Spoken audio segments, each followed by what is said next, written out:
যেদিনে শ্রমিকের অধিকার, ন্যায্য মজুরি আর ঘামের মর্যাদা নিয়ে কথা বলার কথা, সেই দিন যদি রাজনৈতিক মঞ্চে ভেসে ওঠে, দিনটি ছিল ১ মে, আন্তর্জাতিক শ্রমিক দিবস। বাস্তবতার সামনে এসে পুরোপুরি ভেঙে পড়ল। ইসলামী আন্দোলন বাংলাদেশের ডাকে অনুষ্ঠিত এই বিশাল মাঠ, কিন্তু জনসমাগম অল্প। চোখে পড়ার মতো শূন্যতা, বরং ব্যর্থতাকে ঢাকতে তৈরি হয় নতুন বয়ান, নতুন বিতর্ক। এই সমাবেশেও যেন সেই চিত্রটা না, বরং প্রয়োজনে ক্ষমতা ছেড়ে দিলে গুরুত্বপূর্ণ ফল না পাওয়া যাওয়া প্রক্রিয়া সংগঠনের দিকে ছুটছেন। ফলে নেতৃত্বের মধ্যে তৈরি হয়েছে অনিশ্চয়তা ও চাপ। দ্বিতীয়ত, বৃহত্তর রাজনৈতিক সমীকরণ, বিভিন্ন দল নিজেদের অবস্থান শক্ত।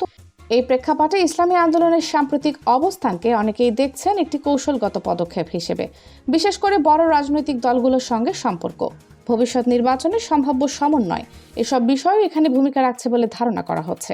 তবে সাধারণ মানুষের দৃষ্টিভঙ্গি, রাজনীতির মাঠে টিকে থাকতে হলে এখন শুধু জিরো টিভি